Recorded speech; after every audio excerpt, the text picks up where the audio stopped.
And hello, movie lovers, and welcome to the show. And let's see, I gotta do this real quick. One sec, and there we go. All right.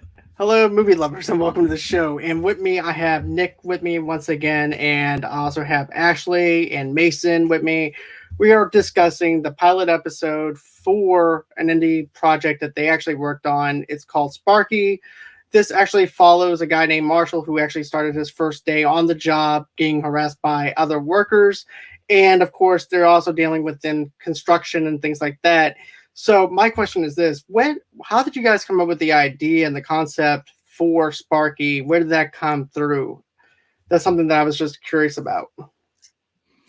Yeah. So again, John, thanks so much for having us on. We really You're appreciate it. And we appreciate the review from last week. That was great. And yeah, so the idea, and I know that we're still waiting on Dallas Madrid, but Dallas is really kind of the brainchild behind this whole thing, where he actually had written an initial 14-page script that he wrote as kind of a spec piece, and reached out to me at the end of 2019 and wanted my thoughts on it. And I have a very, very small background in like reality TV. And so he was able to just kind of bounce ideas off of me. I said, I think you have something here. And then we just sat down and developed a script. But that was like the original process of thinking and everything like that. That was all Dallas. And I'm sure that he can go more in depth into what his process was in that.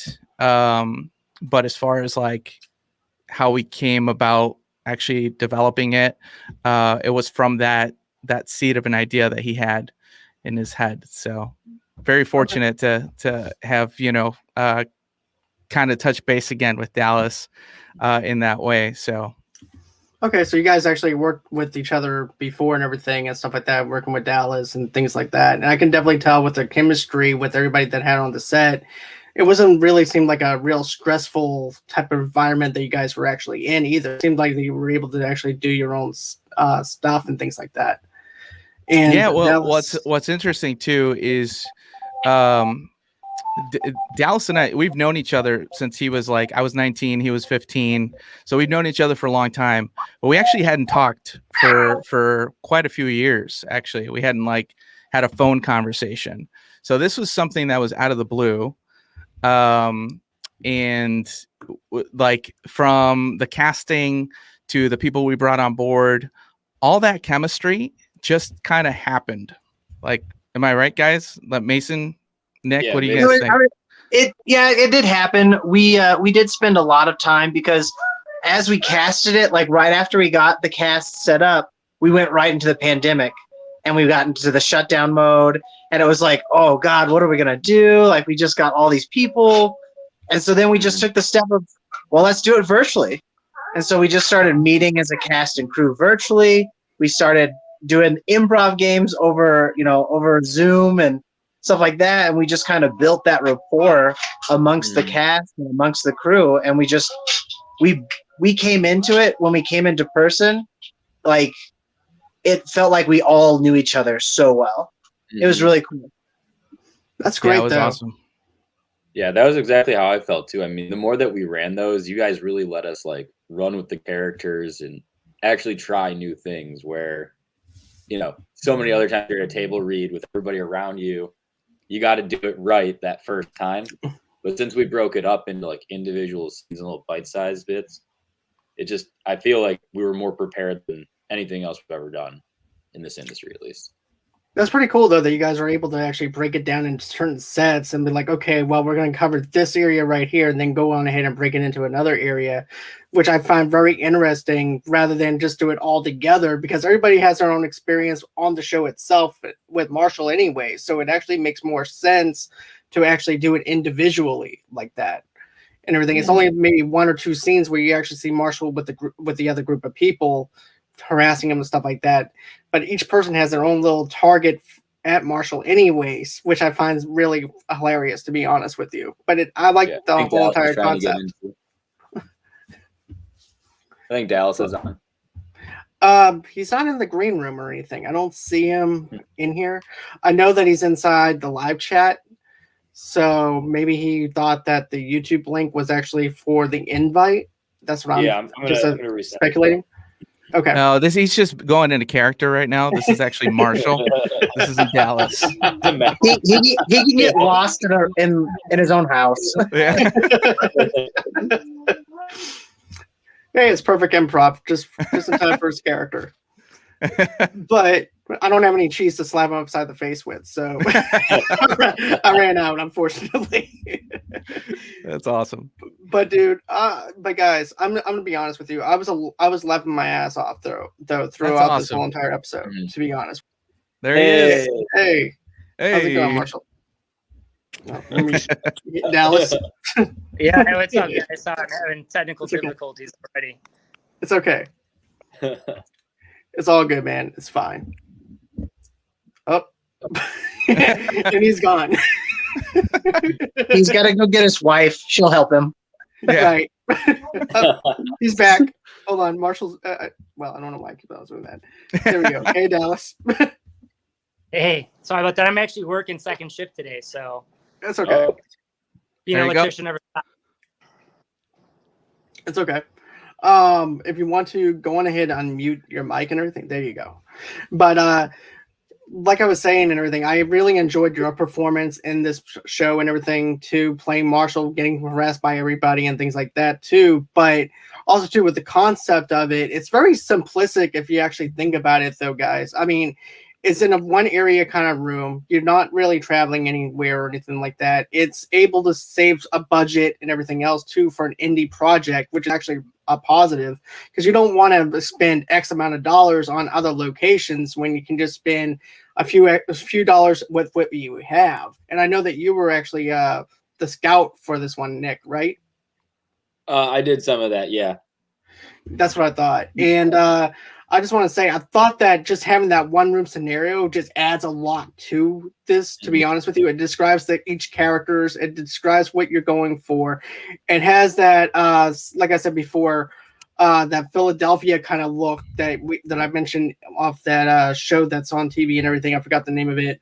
But still, yeah, Always Sunny in Philadelphia. And it has that kind of look to it.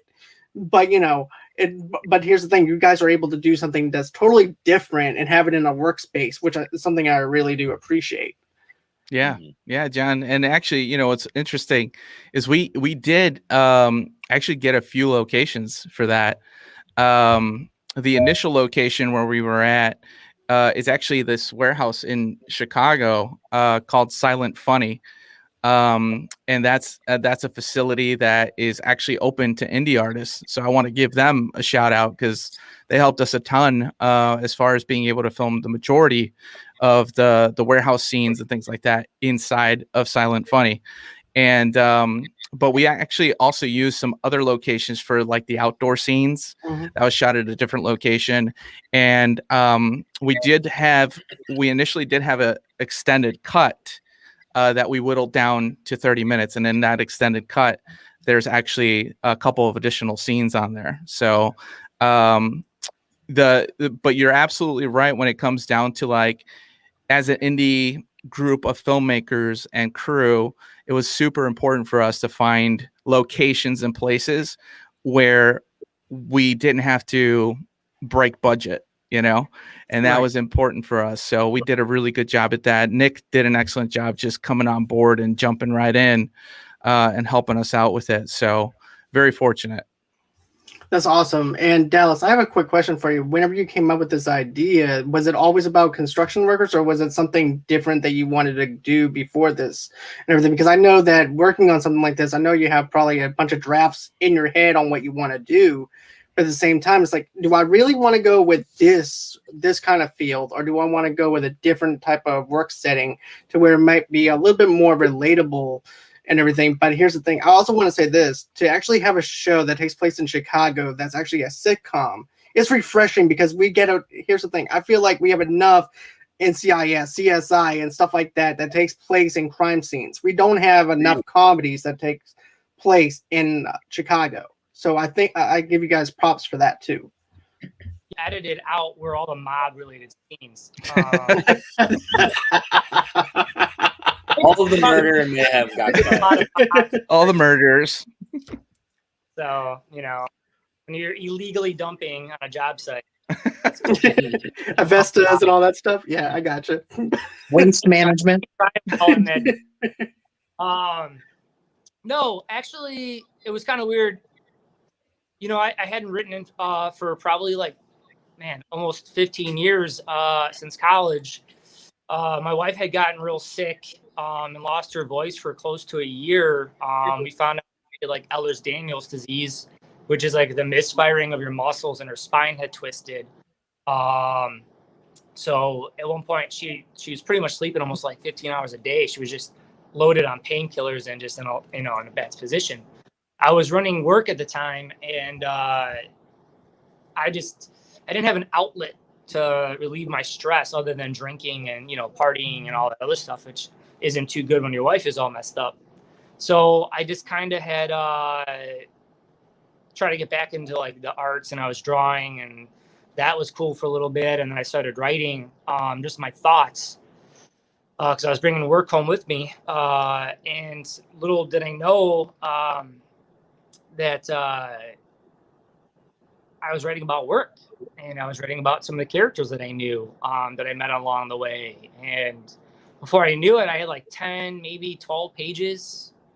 And I'm like, shit, I think this is a story that could be a screenplay, you know, a comedy.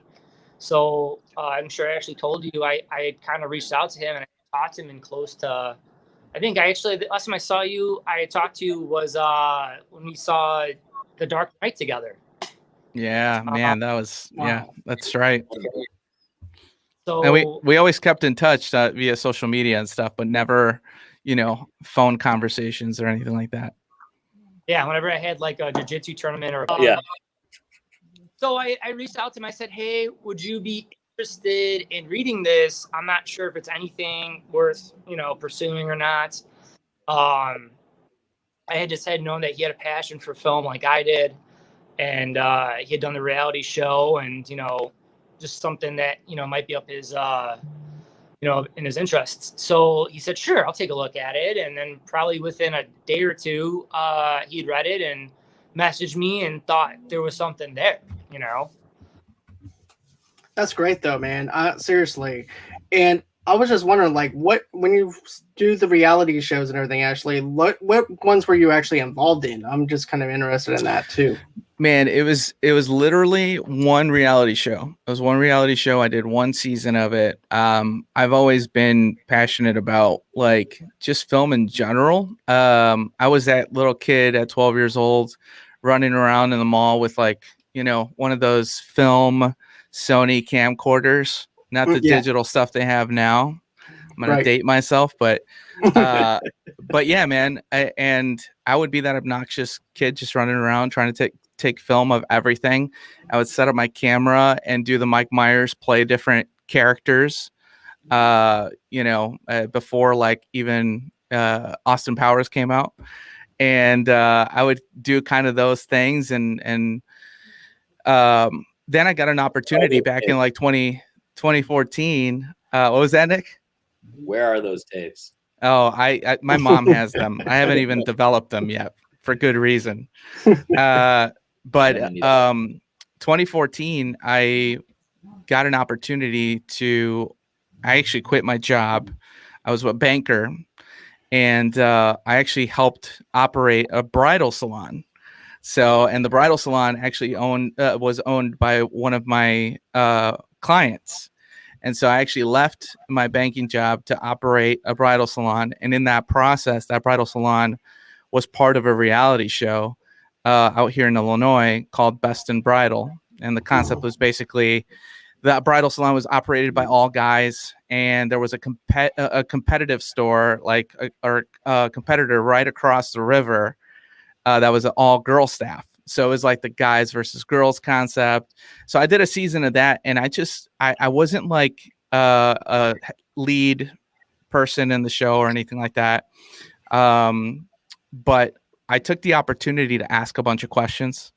So, I became good friends with this guy, Andy Newport, who was like the lead cameraman, and just ask questions every single day. Sound guy, not knowing what the future could bring, because I actually did a lot of weird life changes, and was a biomedical technician for a while, things like that. But then this opportunity presented itself, and you just never know, what opportunities life is going to bring. So my experience wasn't for a long period of time, but for the time that I had it, I took advantage to ask as many questions as I could so I could learn from it.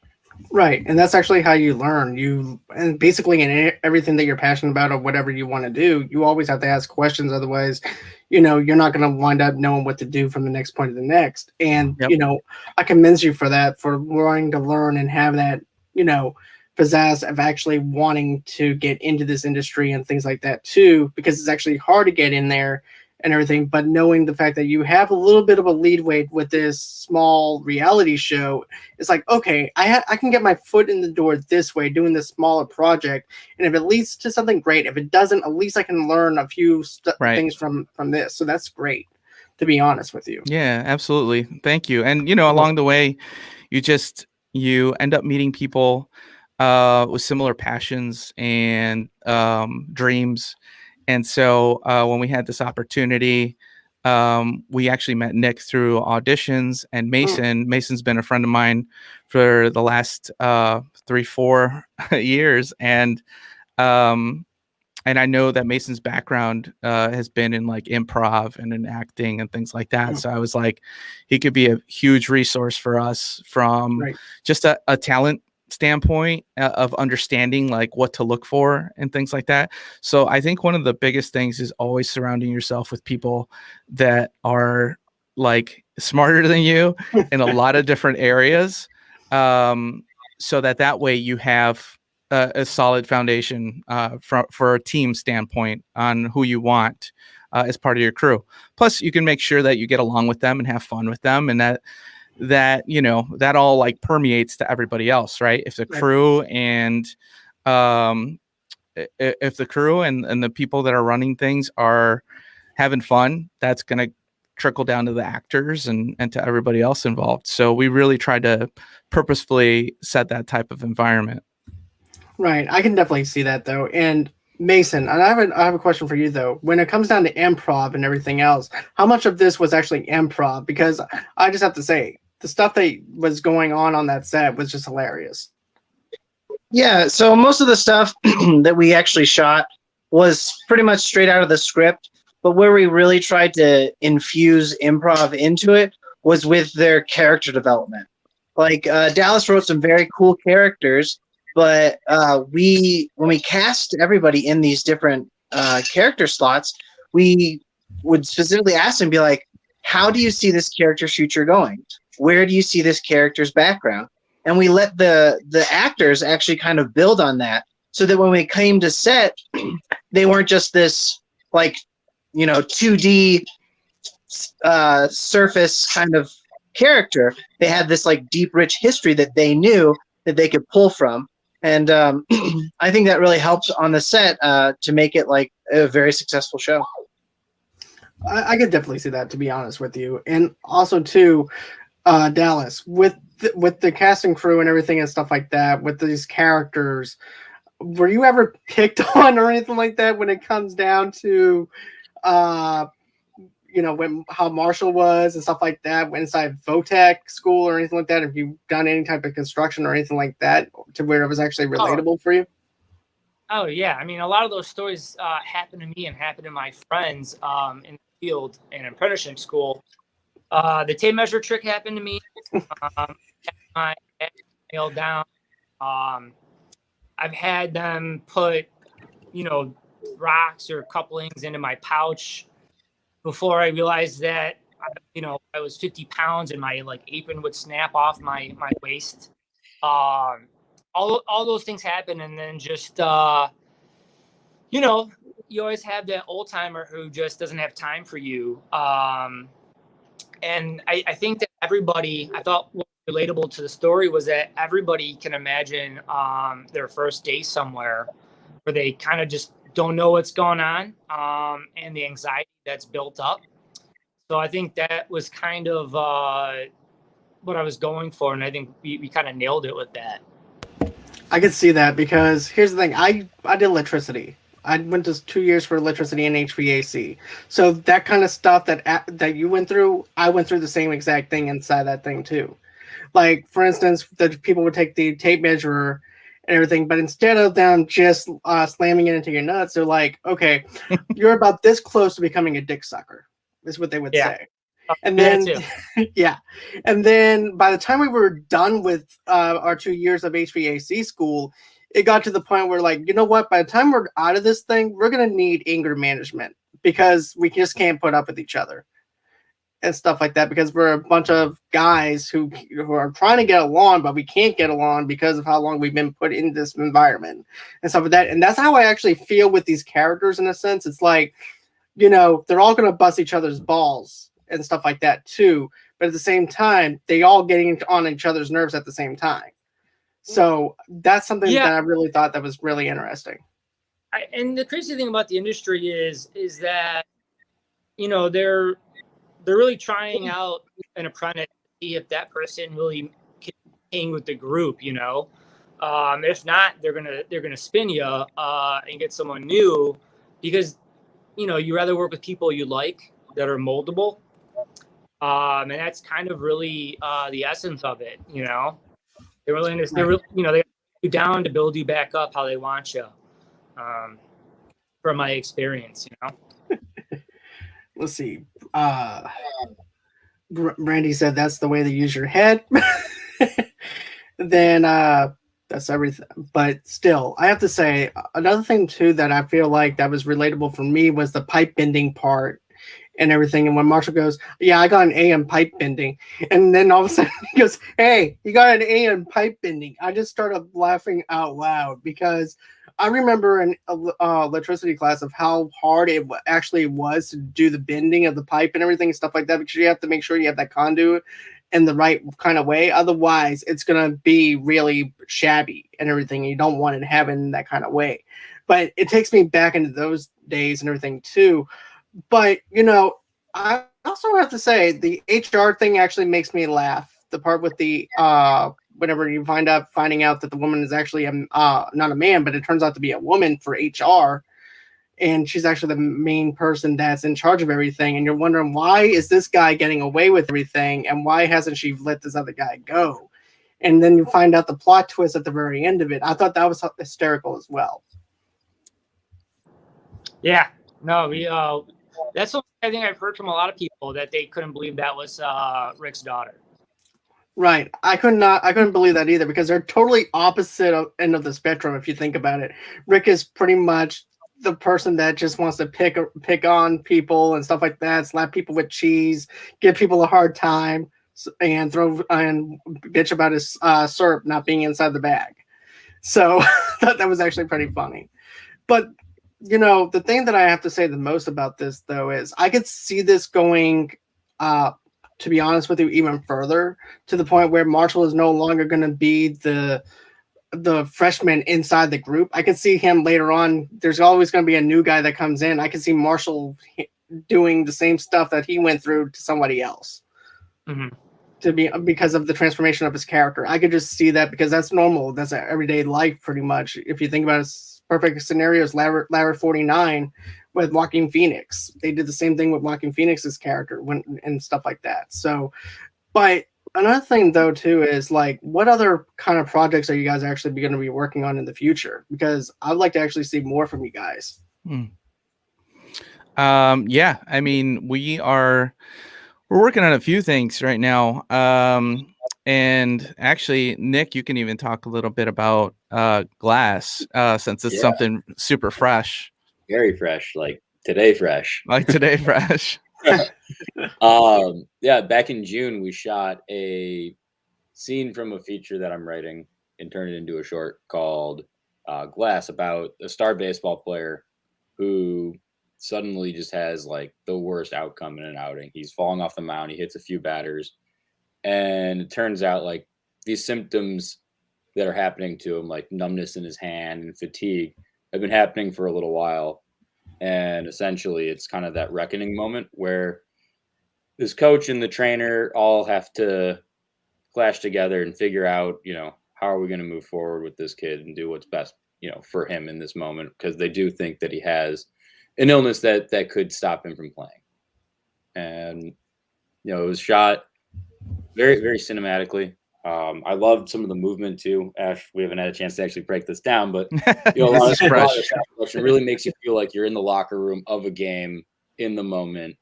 And at the same time, there's that arm over your shoulder, I'm here for you, like father, son, coach to player connection. I like that, to be honest with you, because I love sports movies and things like that, especially Any Given Sunday. Then you also have A League of Their Own and other kind of baseball scenarios and stuff like that. I love locker room talk and stuff like that too. So that's like right up my alley. I'm a huge Red Sox fan anyways, but still. But we won't hold that against you. Okay, I do appreciate that. Well, yeah, I'm a Boston guy. That's good. That's awesome. Sparky as well. The foreman, Dan and Graham, actually plays the coach in Glass. Oh, nice. Yeah, we like to keep it in the family here, so. But not in that way. Right. But yeah, so that's one of the projects, and then we're really, because we're a baby company, Bright Cap Entertainment, and it was really something that Dallas and I came out of this with this company because really we want to be able to share stories that help influence people. Stories are such an important conduit to culture, and so we want to be able to. We were all influenced by some movie or some TV show in some sort of way. And so if we can take stories that we hear and develop them and turning them into entertaining pieces of influence, that's kind of the heart behind what we're doing. So everybody, we're trying to find our groove and our flow, and everybody kind of has a role in it.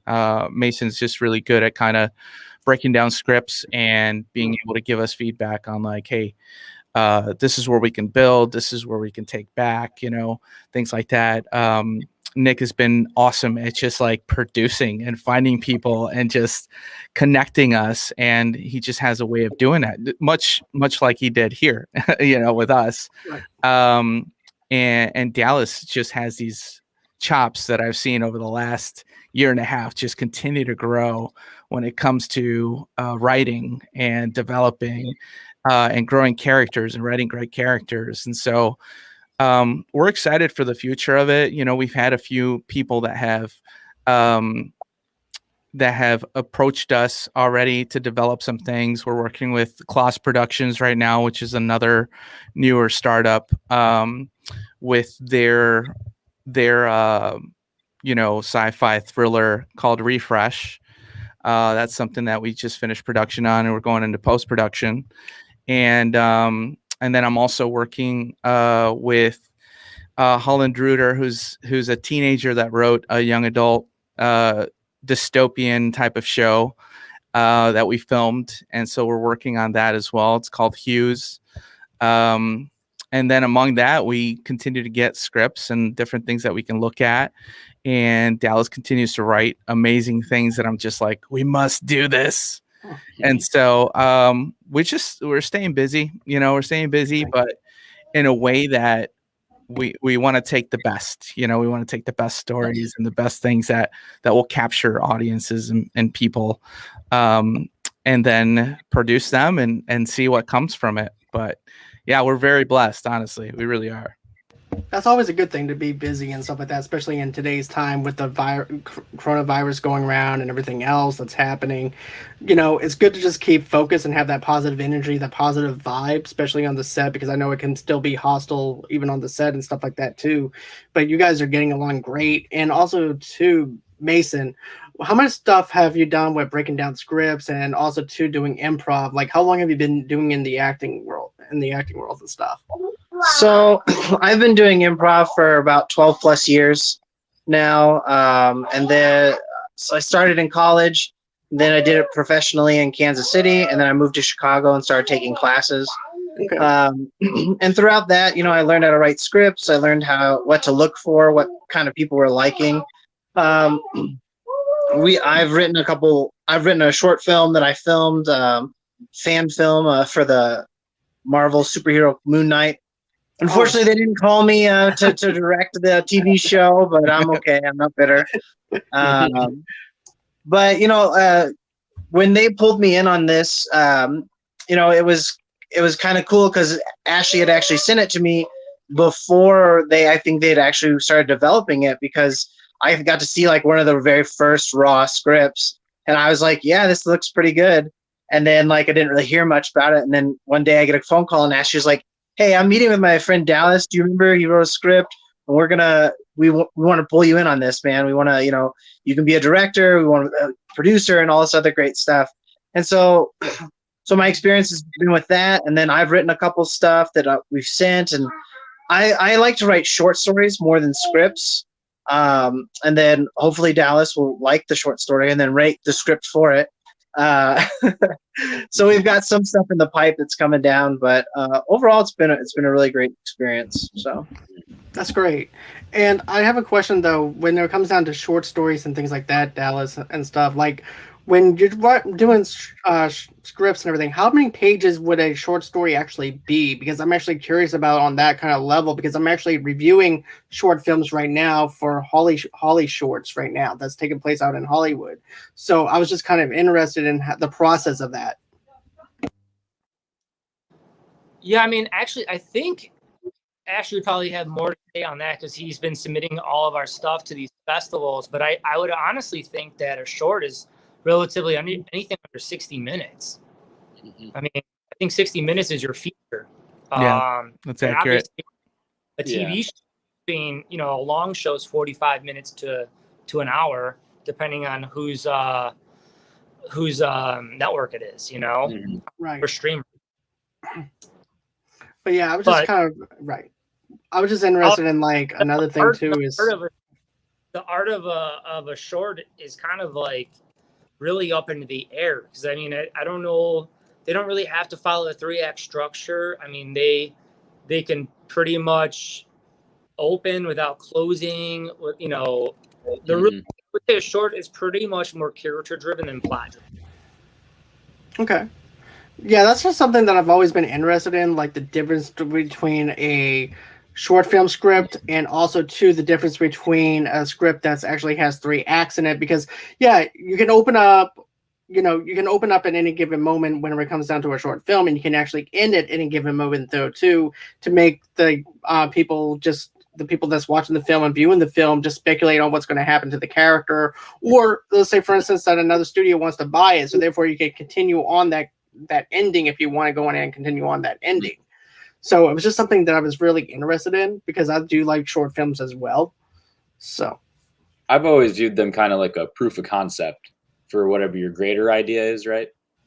So really trying to pack as much as you can and still make it an attainable idea to like really show what your feature or your TV show is going to be about ultimately. So you have something to show.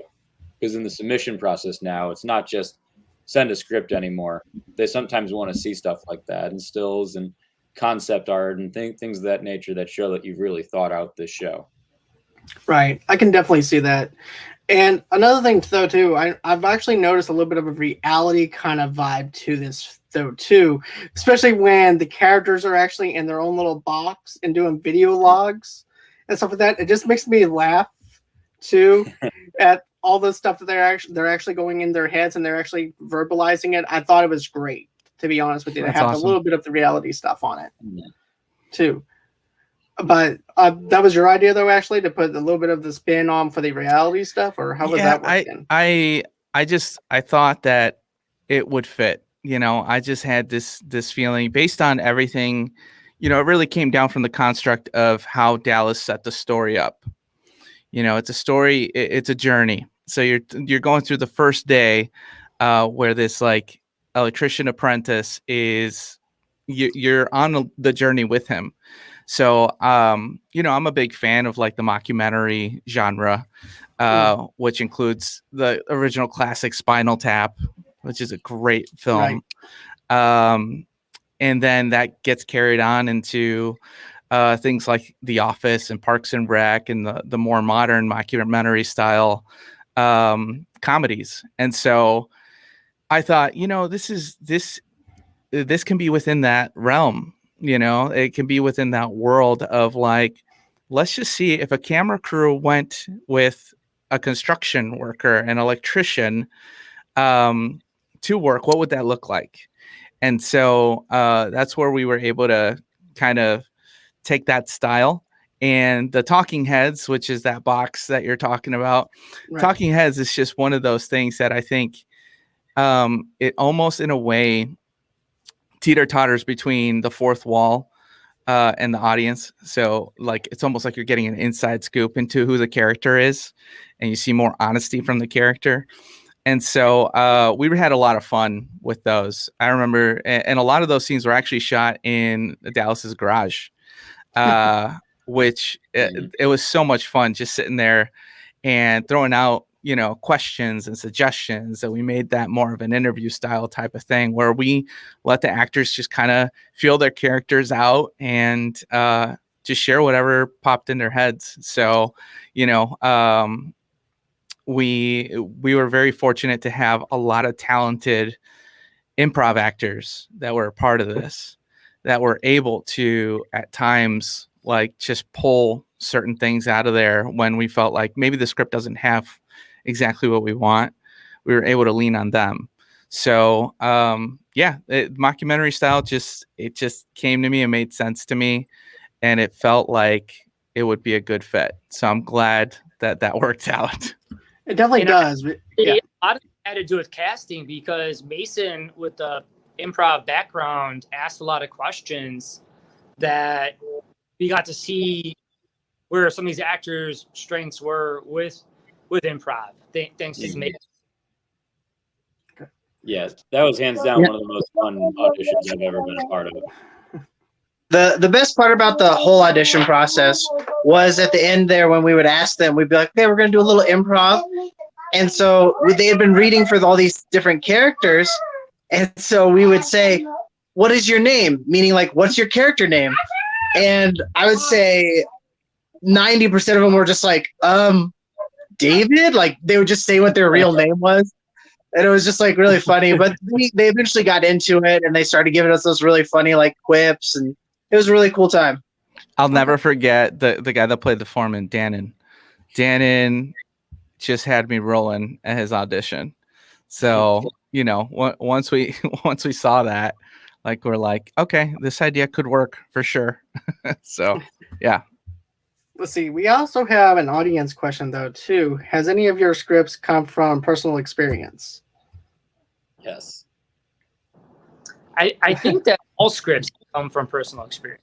Mm-hmm. And that doesn't have to be something that you live, a story that you were told by a friend, or something that you read. Mm-hmm. I mean, everybody pulls from their experiences, because otherwise you have to create a whole world, and that'd be more like sci-fi, and that's why sci-fi is tough. Mm-hmm. Right. I can definitely see that. Working on now that is not based in some of my own reality. But other than that, pretty much everything that we've done is kind of centered on core experiences that we've all gone through in life. Yeah. One of the things we actually have right now, it's just in script form, but I had done a while back, but we never got to finish it, was a web series about dating. And it was all firsthand accounts of really terrible dates. And so we wrote, me and a friend wrote them all down as scripts. And some of them are pretty outrageous, but it's just like, this is true. This really happened. So pulling from personal experience is probably the best way to kind of get your idea out there and just create a script. Mm-hmm. Yeah, I can definitely relate to that though too, because I actually wrote a script one time. It was like 62 pages long, handwritten, and it was about 3 teenagers that want to become rock stars. And basically what they wind up doing is they wind up getting kicked out of school. One of their parents is actually a drunkard, which is one of my friends that I knew. His dad was a drunkard, would beat him and stuff like that. So he would he took his dad's RV, and they went on a road trip to become rock stars. So that's pretty much the story that I had in mind. And then I started then all of a sudden I started doing some type of psychological thriller horror type of thing that I've been trying to do and everything. So it went from comedy to doing this. So it's just amazing at the aspects of writing that you can actually go through and everything. I can imagine you guys go through the same type of stuff though too. It's extremely therapeutic when you get, those thoughts that have been mustering in your head and you finally get it down on paper. Like, especially, it comes to me in waves too. Like, I just have to get it down. Right. And I definitely do agree with you. It does come in waves, and also too, especially whenever you might get writer's block and something like that too. So, it could actually, your flow could actually stop at any given moment, but once you get that flow going, it just is a continual writing. Let's see. Brandy says have something to do with LARPing. So, but still, I mean, I just have to commend you guys for doing something and getting yourselves out there. You know what I mean? Just being able to do this small studio and then having to do like a 30-minute long episode is just perfect to me. I think the 30-minute run for this type of thing, what you guys want to do and everything, is perfect. And everything. Anything longer, I feel like, for this kind of show would actually just be repetitive jokes back and forth to the point where people might actually say, yeah, I laughed at this, but they could have actually structured it a little bit better than when they could have done. So I feel like it's structured in the way that it needs to be structured. Mm-hmm. That's awesome. Yeah, man. We put a lot of time and thought into it, and got the best thing you can do in those types of situations is lean on people that are gifted in storytelling, right. And so we reached out to a good friend of ours that lives in California, and he's been, had over the last 12 years just some success getting into rooms and pitching stories and things like that. And so we had him take a look at it, and he that was one of the pieces that he said, you don't want things in the story that are going to keep it from maintaining the flow that it has. And so we took down a 46-minute pilot concept and we chopped it down to 30 minutes with maintaining the flow. So it's important for audiences to stay engaged and to want to continue seeing what's going to happen next. One of the things that I always I told Dallas the other day that I was watching a movie and a lot of people were raving about how great this movie was. Dallas actually was one of the first reviews that I saw where he was like, yeah, I know people are I'm against the grain here, but I didn't think that was structured great, and I didn't think it was a great movie. And so I watched it. What was that? Say the movie. You gotta tell us. I don't know. The past haunts people, so I'm not gonna drop the movie. But Just look it up on suicide. their face. yes, what he said. But basically, there was like 3 or 4 times throughout the movie that I just checked my watch to see what time it was. And that's like a huge indicator to me. Like if I'm not engaged enough to stay with the story, and I'm checking my watch or my phone, that's probably not a good thing. So I wanted to make sure that, and all of us collectively, we wanted to make sure that the story stayed with audiences and kept them engaged. So I'm glad that you felt that's super important to us. So yeah, because if not, I turn into like Deadpool. Did I leave my stove on? Because seriously, if I feel like if it's anything longer than that, to me, Sopranos, stuff like that deserves to be in the 40-minute tier. Anything for like a sitcom belongs in like a 30-minute tier and stuff like that. And it's just actually a perfect runtime and stuff like that. I know that Charlie was wondering about some of the environments and stuff like that in the future of what's going to happen, but I know that this is not this kind of story where they go into different environments and things like that right now, but is there anything in the future, maybe possibly another set piece to actually represent what Chicago is or something like that? Yeah, I mean, for me personally, a lot of the times you get to know guys is at the bar. I mean, after a long shift, you will go out on a Friday night after the bar and after work and hit the bar and, kind of get to figure out who your coworkers are and know what makes them tick. I definitely had some ideas of that and the shenanigans that go along the way. And also that you get to see some of their home life. There's also second episode, I think there's a hospital visit. Someone gets injured on the job. But, building off what Ashley said about the 30-minute and cutting it down for 15 minutes, we did more backstory that would have told you why Marshall changed careers and all the things that your partner had questions about last week. It just didn't fit the flow of the story that we were telling. And I thought it was funny because your friend was be like, yeah, I don't know, there wasn't really anybody for, but then I felt bad for Marshall and I was excited that he got Rick back. I'm like, well, so you did root for somebody. Right. So I was like, well, then, we did our part. That was the goal, was to feel for Marshall. And I mean, we got there, Right. So I thought it was kind of funny where I thought he was kind of contradicting himself. I'm like, all right. Right. And you know what, though? I do feel the same way, though, with Marshall, though, because he did wind up getting his own at the end and everything. And I thought it was a perfect way to actually end it.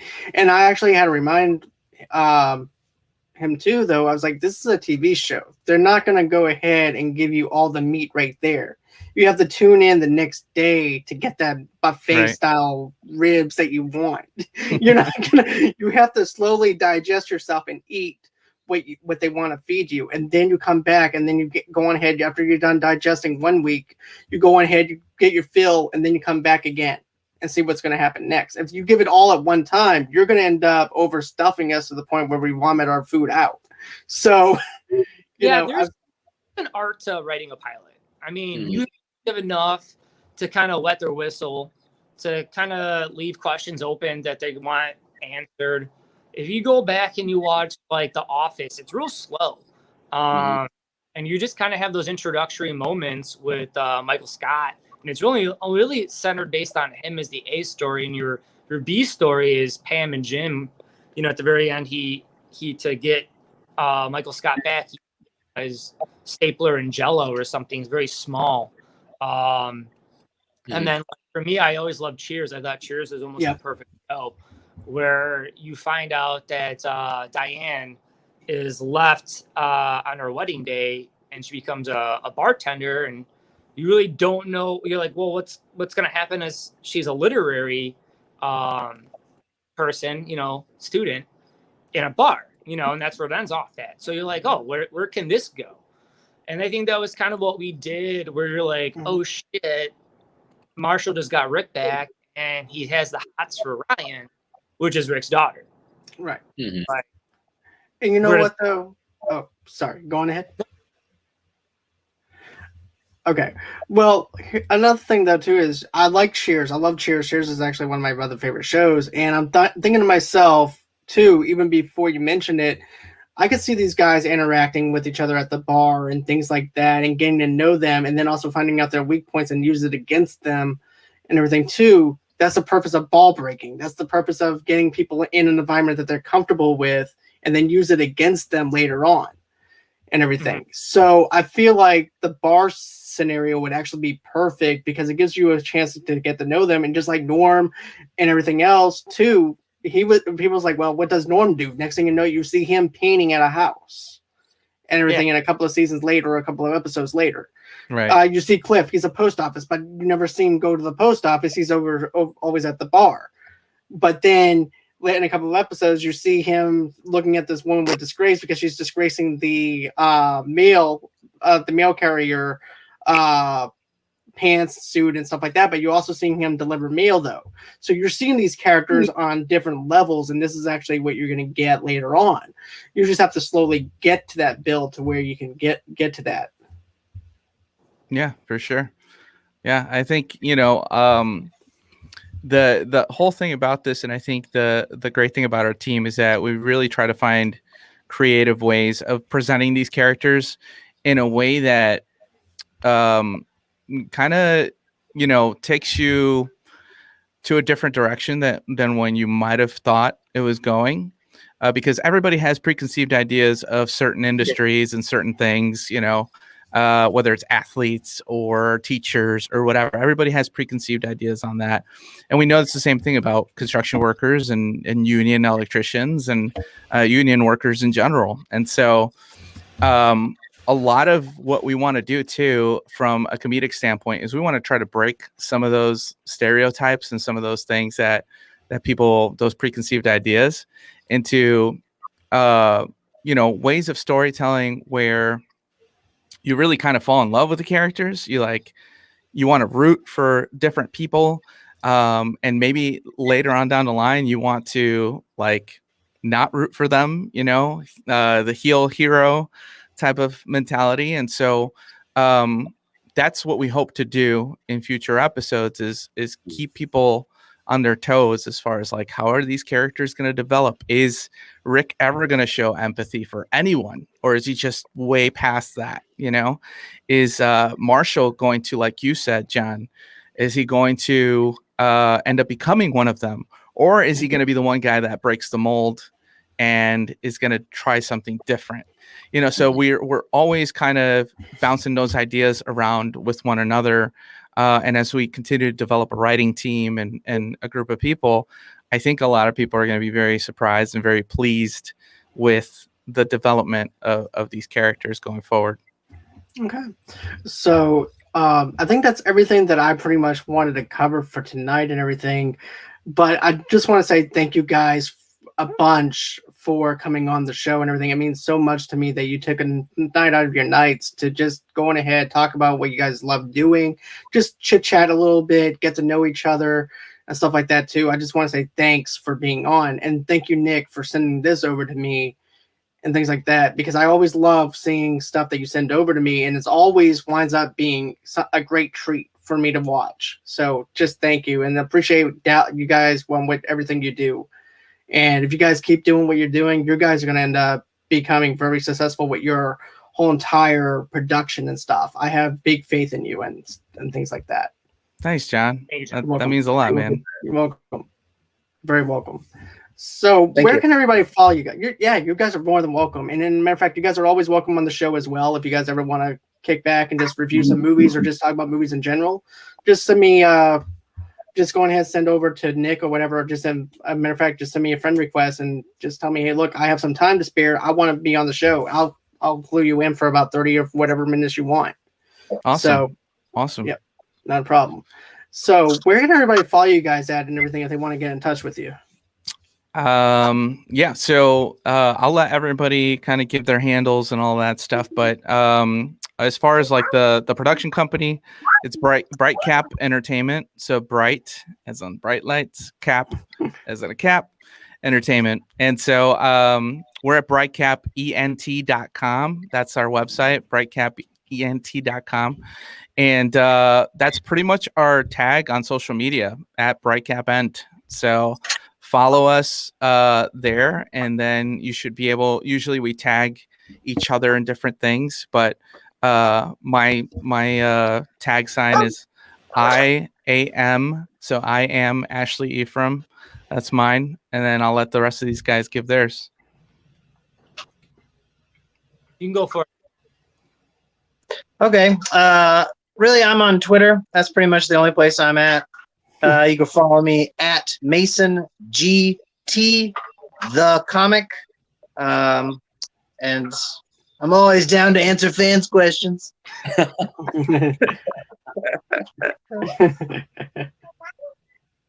Right. Yeah, you can find me at NC Kafkas on Instagram or on Facebook. Just search Nick Kafkas. That's where I am. Yeah, I'm on Facebook at Dallas Madrid. both city, and then it's Real Madrid 86 on IG. Pretty much can find me there most of the time these days. But again, John, thank you very much. You're very welcome. On Mason, I did have an idea of making your chest hair a character on episode, Do it. or make I don't know. What would his name be? Harry, by chance? Oh, there you go. Robin Williams. Bob Williamson? Robin Williams. Oh, No, I okay. thought I was Harry. So I met you. You can't beat Arab hair. Sorry, Greek hair. Is there genetic evidence? All right. Well, with that being said, guys, I want to just point out this. I did have a little bit of a tech issue earlier whenever I was going to have Farrell Amadeus. She was going to be on for an independent film and stuff like that, just talking about that. She's part of the short film festival that I mentioned before from the Holly Shorts. But guess what? She's going to be coming on in a few minutes, and we're going to cover that interview since I'm not able to do it on Friday, and her movie's actually premiering on Friday. So I want to be able to help her out, get her voice being heard with that. So go ahead, tune in a couple of minutes, and you get to see me again. Another thing too is if you guys want to go on and follow me on Facebook at Movie Lovers TV Lovers Unite over there underneath the same brand name on Instagram and of course on Pinterest as well. Also too, go on ahead, rate us on Good Pods. That's an app for people that that loves podcasts or just someone that just has a podcast of their own. You guys can go on ahead and rate me over there. All you guys have to do is just type in your email addresses and stuff like that, and bam, you're already inside the app itself. And just rate me over there. Tell me what you guys think about the show. But if you guys want to, head on over to Apple and everything and rate us over there. Then, of course, for an audio-only podcast episode, you guys can go ahead and get that wherever you guys get your podcast from. Of course, you guys can donate to the page. How do you do that? You just go ahead, go to GoFundMe.com/Movie Lovers Podcast. And, of course, I also teamed up with Two Blur Girls Podcast. And we're donating all the money and proceeds over to the victims over at Louisiana because of Hurricane Ida. So go ahead, get yourself a Cincy. All the proceeds go over to there. Then, of course, you guys can go on ahead and follow me underneath Movie Lovers Unit on Twitter because they won't let me have the E. So then, of course, you guys can go on ahead and if you guys are a sponsor and would like to get in touch with me, just head over to movieloversunite@gmail.com, and that's where you guys can follow me at and email me if you're a sponsor. So always until next time, guys, it's been real. It's been fun. I can't wait to do this again. Thank you again, Nick. Thanks, Mason. Thank you, Dallas, and everything. I do appreciate it. Thank you, Ashley. And everybody, have a safe night. Thanks, John. Thanks, Thanks. John. Bye-bye. Bye.